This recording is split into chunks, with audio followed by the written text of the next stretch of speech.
দর্শক, সুনামগঞ্জের বন্যার পরিস্থিতি কিন্তু আসলে মুঠেও ভালো নেই। আমি আমার পাশের গ্রামের আসছিলাম দেখার জন্য বন্যার পরিস্থিতি, কিন্তু আমি গ্রামে প্রবেশ করতে পারিনি, কারণ বন্যায় এখন পর্যন্ত রাস্তাঘাট সব তলিয়ে গেছে বন্যার পানিতে। আমি এখানে এসে আটকা পড়েছি, অর্থাৎ তবে এমন কোনো সমস্যা নেই। আমি জাস্ট যে গ্রামে যাইতে চেয়েছিলাম সেই গ্রামে আর যাইতে পারবো না। এই রাস্তা দিয়ে আমার পক্ষে যাওয়া সম্ভব হচ্ছে না।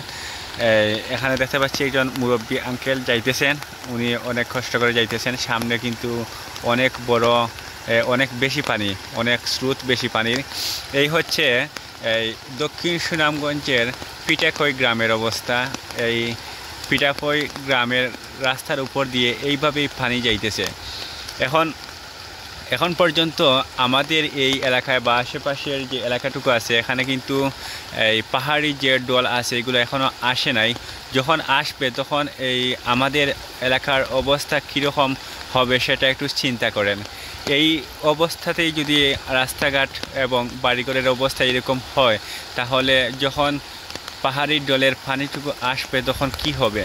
আমরা কিন্তু খুব শঙ্কিত এবং খুব বেশি হতাশার মধ্যে আছি যে আমাদের পরবর্তী অবস্থা কেমন হবে। দেখেন পানির কীরকম শব্দ করে শান যাইতেছে রাস্তার উপর দিয়ে। আমরা কিন্তু এগুলো দেখে কিন্তু অনেক ভীত অবস্থায় আছি। সামনে একটু তাকাইলে দেখা যাবে যে ওই যে আঙ্কেল যেখানে আছেন ওইখানে কিন্তু এই পানির অবস্থা, মানে পানির স্রোতের গতি কিন্তু অনেক অনেক বেশি। উনি ওই রাস্তা দিয়ে আরেকজন আইতেছেন। আচ্ছা, আমি আপনাদেরকে দেখুন, এই যে ওই দেখতেছেন ওইখানে কিন্তু পানির স্রোত এবং রাস্তা সম্পূর্ণ ভেঙে গেছে, রাস্তা এবং জমিনের সাথে মিশে গেছে ভেঙে। এখন এই পানির স্রোত এবং পানির গভীরতা কিন্তু অনেক অনেক বেশি এইখানের তুলনায়। দেখেন এইখানে কি অবস্থা, যখন কোমর পানির চাইতেও বেশি পানি আছে ওই জায়গাতে।